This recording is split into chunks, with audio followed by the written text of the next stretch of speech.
Oi pessoal, meu nome é Cláudia Reynoso, eu sou professora do curso de Terapia Ocupacional da UFRJ. Estou aqui para a gente conversar um pouco sobre ansiedade e envelhecimento, então com algumas dicas para enfrentar junto com as pessoas idosas a ansiedade, né, nesse período de restrição social, de pandemia. Então quero agradecer o convite da professora Samira e da turma 2020.1 para estar aqui passando essas dicas para vocês, né? Então vamos começar um pouco a falar sobre a ansiedade, né? E por que as pessoas idosas, elas têm se mostrado um grupo mais ansioso nesse período, né? Bom, as pessoas idosas como grupo de risco, elas vêm sendo alvo de muitas notícias e de alertas, né? Isso tudo contribui para gerar ansiedade. Imagina se a gente se colocar no lugar das pessoas idosas e escutar essas informações todas que vêm sendo noticiadas, não fica muito difícil a gente imaginar de onde vem essa ansiedade, né? Mas o que é ansiedade, afinal? Ansiedade, ela pode ser definida de várias maneiras, mas em geral, ela está relacionada a uma tendência a se considerar vulnerável e incapaz de enfrentar a situação considerada perigosa, e a uma tendência também de fazer previsões negativas e ameaçadoras dos acontecimentos, sempre considerando o pior cenário possível, né? Então, a pessoa ansiosa, ela pensa sempre no pior, no que vai acontecer de pior. E é muito angustiante viver dessa forma, né? Então, essa ansiedade, ela pode levar a uma dificuldade de funcionamento da vida cotidiana, mesmo em casa. Então, para a nossa profissão, é importante que essas intervenções pensadas por nós, que elas facilitem a essa vida cotidiana, ao idoso levar essa vida cotidiana da maneira mais satisfatória. Então, a terapia ocupacional, ela vai desenvolver estratégias para que as pessoas idosas analisem e programem a sua vida cotidiana. Friso a palavra analisar, porque não vai adiantar o terapeuta ocupacional unilateralmente programar e prescrever uma rotina com 1000 atividades, se para a pessoa idosa aquelas atividades não forem significativas. Então, eu posso, como terapeuta ocupacional, pensar em incluir yoga, meditação, mas se a pessoa nunca praticou essas atividades, é menos provável que ela vá fazer isso agora, por uma simples indicação. Não que ela não possa aceitar a indicação e incluir essa nova atividade na vida dela, mas o mais provável é que ela venha a desenvolver as coisas que ela já desenvolvia, ainda que com adaptações, né? Então é preciso sempre levar em conta esses interesses e estabelecer com as pessoas idosas esse dia a dia.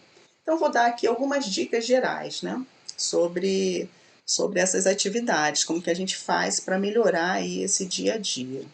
Então, a rotina, ela deve incluir as atividades de autocuidado, né? Banho, arrumar, retirar o pijama, que ela acorde na hora que ela sempre acordou, que siga essa rotina de cuidados como antes, né?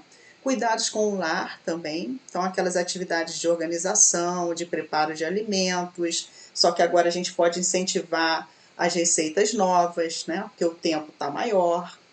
Então, as atividades domésticas que ela já estava acostumada a fazer, continue fazendo, né? E algumas outras atividades ainda relacionadas ao cuidado com o lar e à subsistência, à sobrevivência, elas vêm sendo adaptadas. Por exemplo, fazer compras. Fazer compras agora terá que ser à distância, por meio de telefone, de aplicativo, né? A gente sabe também da dificuldade das pessoas idosas com essas ferramentas, mas a gente pode pensar em estratégias, então dessas estratégias a gente vai falar um pouco. Essas estratégias de aproximação do idoso com as ferramentas virtuais, elas podem inclusive ser uma boa chance e oportunidade para exercitar esse relacionamento intergeracional, que muitas vezes ele não é praticado. Então, às vezes, os netos, por exemplo, não têm aquele relacionamento muito próximo com os avós. próximo não significa presença, não significa passar o tempo perto, né? Significa, de fato, cuidar dessa relação, se aproximar e trocar. Então, essa troca intergeracional, ela pode ser favorecida com essa questão dessas novas ferramentas aí no dia a dia. Por exemplo, o avô, ele pode fazer uma lista de compras, né? A gente está pegando o exemplo da lista de compra aqui, como ele sempre fazia de modo manual, né? Com um bloquinho, com uma folha de papel, fotografar e depois pedir para o neto fazer esse pedido via os aplicativos e mandar entregar na casa dos avós, né? Se não estiverem na mesma casa. Se estiverem na mesma casa, melhor, porque essa relação pode se dar mais de perto.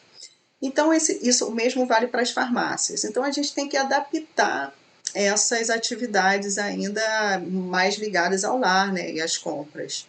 Então, é importante que os netos, os familiares, os filhos, eles se predisponham a explicar essas ferramentas, a ensinar como fazer uma chamada de vídeo, como tirar uma foto, como atender uma chamada de vídeo. Então, essas estratégias de inclusão digital, elas são muito importantes agora.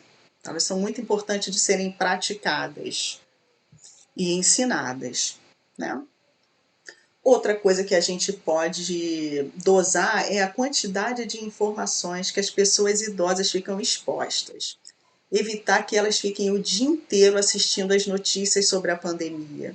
Isso é fundamental. É muito importante mantê-los a par da situação, orientá-los sobre as medidas indicadas, mas a gente precisa ampliar esse repertório de possibilidades, né? As pessoas devem reservar um tempo para outras atividades. Então, elas devem reservar um tempo para pegar sol. O sol é importante. Mesmo morando em apartamento, é importante reservar um período para pegar sol. Reservar o tempo para alguma atividade física, essa atividade adaptada para o idoso, claro. Mas são vários os sites, as cartilhas. Então, assistir um vídeo com atividade física e explicar ao idoso também é uma boa oportunidade. Indicar esse material todo disponível, né? Então, essas atividades que na terapia ocupacional a gente chama de AVD, né? Atividade de vida diária, que incluem o se vestir, tomar banho, se alimentar, cuidar do lar. Isso é importante porque organiza o dia a dia e orienta o idoso ali no espaço e no tempo. Mas agora eu vou focar nas atividades do uso do tempo livre, retirando essas atividades de cuidado, né? Então, as atividades mais ligadas ao lazer. Essas atividades, elas são também muito importantes para diminuir e minimizar a ansiedade. As AVDs também, porque o tempo que ele está desprendendo ali no autocuidado e nessas atividades de manutenção do dia a dia e da casa e dele, né, também as instrumentais, elas são também efetivas para diminuir a ansiedade, mas agora eu vou focar mais nas atividades de lazer e tempo livre mesmo. Então, a gente programar eventos ou situações prazerosas, esses eventos e essas situações, elas podem ser experimentadas mesmo no domicílio, né? Então, as atividades prazerosas, elas são relacionadas à socialização, ao fazer, construir algo, né? Ao relaxamento. As atividades de experimentação da efetividade são muito importantes. Então, é importante que o idoso dê um conselho a alguém, que ele próprio ensine algo a alguém, que ele seja consultado em alguma coisa, que ele complete uma tarefa que para ele é desafiadora. Então, algum conserto de algum objeto ali no lar. Então, isso é muito importante. E também as atividades contemplativas, que são aquelas atividades cujo foco é no nosso mundo interior, como lembrar de situações prazerosas, como refletir sobre si, pensar nas pessoas que gostamos, né? Rezar, pensar em coisas agradáveis ou mesmo não fazer nada. Também reservar um tempo para não fazer nada. Então, essas atividades de relaxamento, por exemplo, de ouvir música, ler um livro, as atividades contemplativas, né? Elas vão fazer parte ali do dia a dia, do repertório do idoso. e a gente vai tentar estruturar essa rotina contemplando esses eixos, né, das atividades prazerosas. Então, se a pessoa ela não sabe acessar e fazer o uso das ferramentas de tecnologia, por exemplo, não sabe lidar com o celular muito bem, não entende muito bem sobre as redes sociais, a fazer a videochamada, os familiares devem auxiliá-la nisso. Elas precisam ser ensinadas a lidar com essa tecnologia, né? Então, fazer uma videochamada para alguém que a pessoa idosa não vê há muito tempo, aquele familiar que está distante, aquele familiar que ela não vê há anos, aquilo transforma o dia de alguém, né? Não só diminui a ansiedade, como transforma o dia. Então, é bom a gente favorecer ao idoso essas experiências também. A questão de criar alguma coisa, criar, inventar alguma atividade lúdica, jogos, né? Por exemplo, você pode usar uma rede social para fazer um jogo. Ah, qual é a foto mais curtida? Qual é a foto mais antiga? Quando você de qual época é essa foto? Onde você estava com essa foto? Isso tudo vai sendo uma oportunidade também de estímulo, de estimular o idoso, estimular as questões cognitivas também, né? Então, realizar fora essas atividades aí virtuais, também as atividades manuais que ele gosta, né? Pintura, crochê, costura. Quando algum membro da família se envolve em alguma atividade e ele vai se aconselhar com o idoso, isso é muito positivo para o idoso. A neta está querendo ou está aprendendo a fazer crochê. Se ela procurar a avó para ensinar um novo ponto, uma nova técnica ali, isso para o idoso é muito importante. Então, isso tudo tem que ser valorizado. É muito importante essa troca, né? Tanto para o idoso como também para a pessoa mais nova. Muitas pessoas idosas estão aproveitando esse momento para construir máscaras. E aí aquela máscara ela é doada para os familiares, ela é doada para os vizinhos. Isso é uma iniciativa muito legal, muito bacana e que eu vejo vários idosos implementando. Também dicas de filmes e séries. Mas que tipo de filme, né? O filme onde o idoso é protagonista, onde ele se reconhece naquela situação de protagonismo. Mas não um filme que vá mostrar o idoso numa questão de doença, porque é muito comum o cinema, quando fala de envelhecimento, fala de Alzheimer, fala de AVC, mas tem um outro tipo de filme que mostram experiências mais positivas relacionadas ao envelhecimento. Então essas dicas são mais interessantes. Por exemplo, O Senhor Estagiário, Um Perfil para Dois, E Se Vivêssemos Todos Juntos. São filmes que trazem uma outra discussão, uma outra visão sobre o envelhecimento. Também a série Grace and Frank, da Netflix, ela é uma série divertidíssima, onde os idosos se reconhecem naquelas situações. Então é uma série antiga que já tem várias temporadas e é muito legal, fica aí a indicação. Né? Então, os idosos eles podem passar o tempo com mais qualidade. Outra dica importante que é legal, por exemplo, aquele idoso que gosta de futebol, os canais de esportes agora estão relembrando as Copas, né? Então, também essa questão de relembrar as Copas, olha onde eu estava em 1970, quando, sei lá, alguém fez um gol. Então, isso tudo são oportunidades de estímulo e de troca.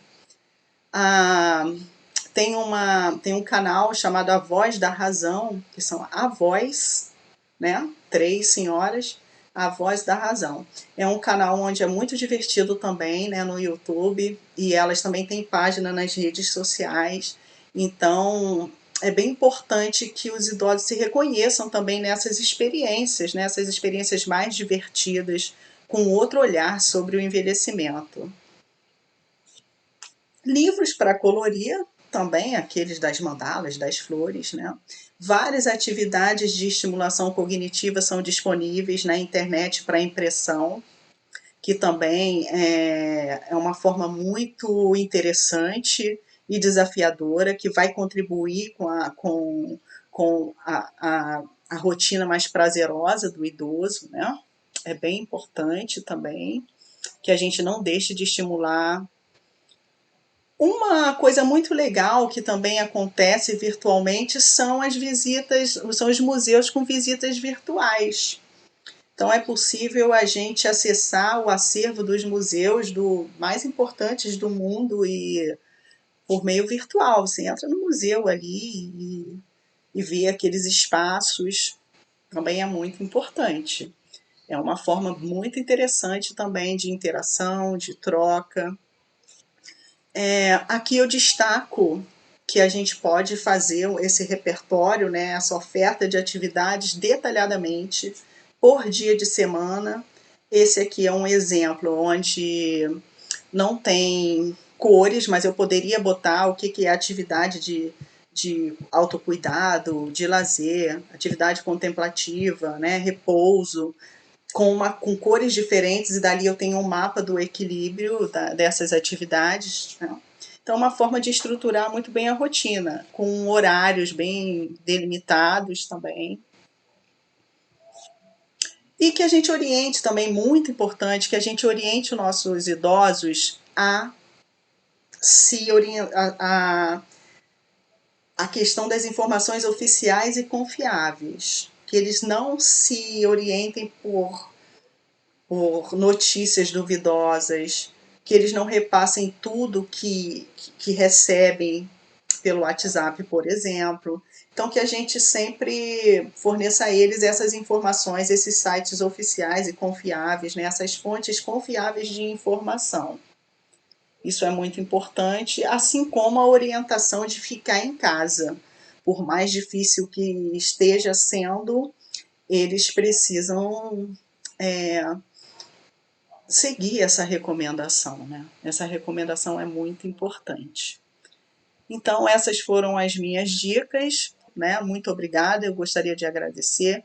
E aqui está o meu contato, estou totalmente à disposição para qualquer dúvida, qualquer esclarecimento, tá bom? Muito obrigada.